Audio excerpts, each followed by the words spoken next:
Au nom du Père, du Fils et du Saint-Esprit, un seul Dieu, Amen.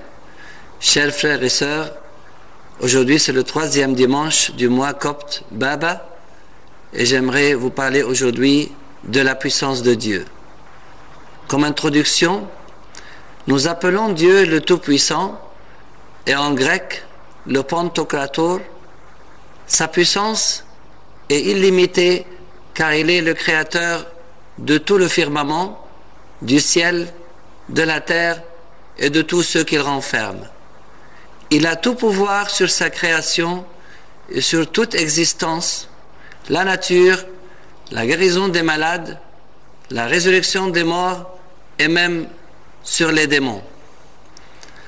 Toute sa création lui est soumise, les anges, les archanges, toutes les puissances célestes et tous les êtres humains, l'œuvre de ses mains, à partir d'Adam jusqu'à la fin des temps.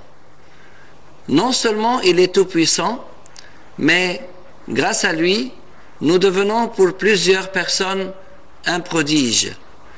Dans le psaume de l'office de l'encens du soir, le psalmiste loue Dieu en disant « Car tu es mon espérance, Seigneur éternel, en toi je me confie dès ma jeunesse, tu es sans cesse l'objet de mes louanges, je suis pour plusieurs comme un prodige. » Sa puissance sur la nature.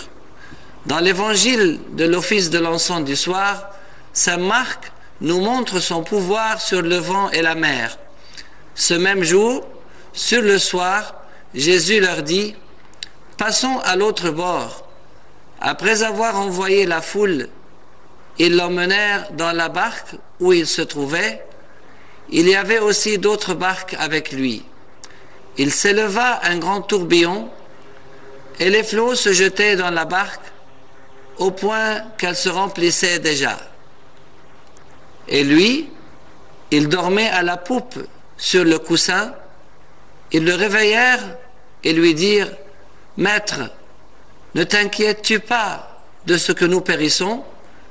S'étant réveillé, il menaça le vent et dit à la mer « Silence, tais-toi » et le vent cessa.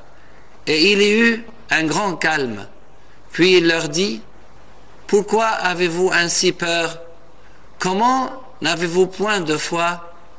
Ils furent saisis d'une grande frayeur et ils se dirent les uns aux autres « Quel est donc celui-ci à qui obéissent même le vent et la mer ?»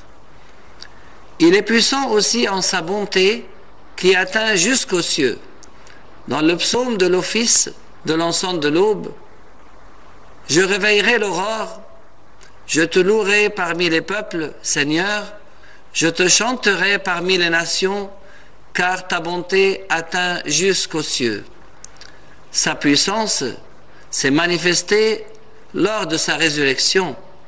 Dans l'évangile de l'office de l'encens de l'aube, 2 anges de Dieu sont apparus aux femmes qui sont venues au tombeau du Christ, portant les aromates qu'elles avaient préparés, et les anges leur dirent « Pourquoi cherchez-vous parmi les morts celui qui est vivant? Il n'est point ici, mais il est ressuscité.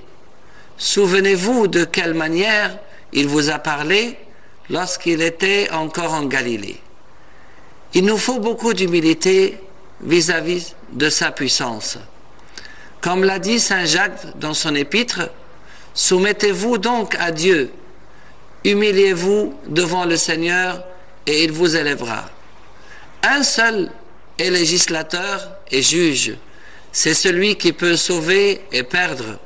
Mais toi, qui es-tu qui juge le prochain? À vous maintenant qui dites « Aujourd'hui ou demain, nous irons dans telle ville, nous y passerons une année, nous trafiquerons et nous gagnerons. » Vous qui ne savez pas ce qui arrivera demain, car qu'est-ce votre vie? Vous êtes une vapeur qui paraît pour un peu de temps et qui ensuite disparaît. Vous devriez dire au contraire, si Dieu le veut, nous vivrons et nous ferons ceci ou cela. Mais maintenant, vous vous glorifiez dans vos pensées orgueilleuses. C'est chose mauvaise que de se glorifier de la sorte. Dieu connaît les cœurs. Dans les Actes des Apôtres, lors du premier concile des apôtres à Jérusalem, Saint Pierre a dit « Hommes, frères, vous savez que dès longtemps, Dieu a fait un choix parmi vous, afin que, par ma bouche, les païens entendissent la parole de l'Évangile et qu'ils crussent. Et Dieu, qui connaît les cœurs, leur a rendu témoignage en leur donnant le Saint-Esprit comme à nous. Il n'a fait aucune différence entre nous et eux, ayant purifié leur cœur par la foi.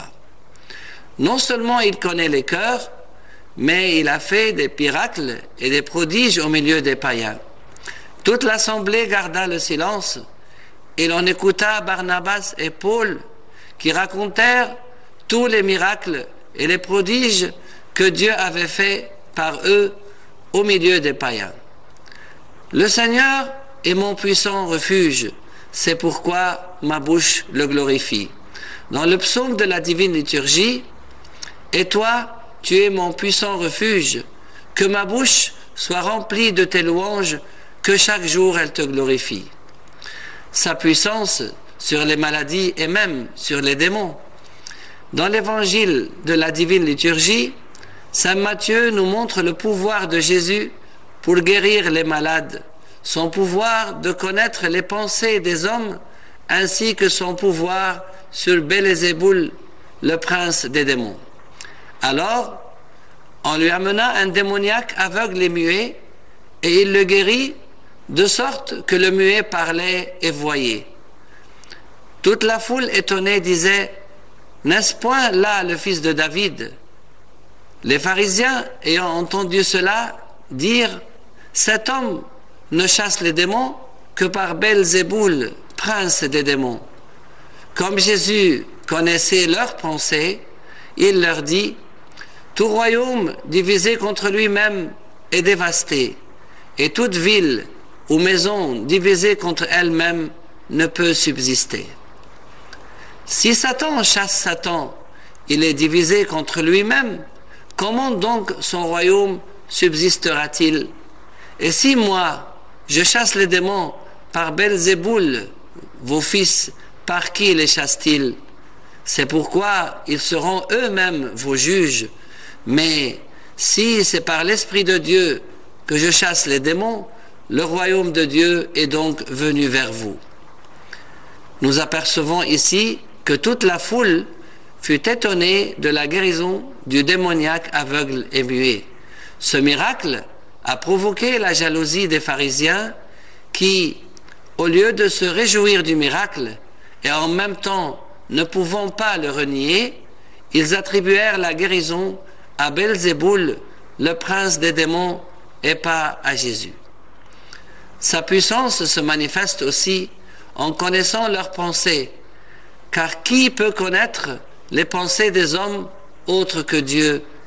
Il leur a montré que ce qu'ils essayent de raconter à la foule n'est que du mensonge. Si Satan chasse Satan, il est divisé contre lui-même. Comment donc son royaume subsistera-t-il? Et il finit par leur révéler le secret de sa puissance, qui est son Esprit Saint, en leur disant « Mais si par l'Esprit de Dieu que je chasse les démons, le royaume de Dieu est donc venu vers vous. Que sa puissance soit glorifiée pour les siècles des siècles. Amen. »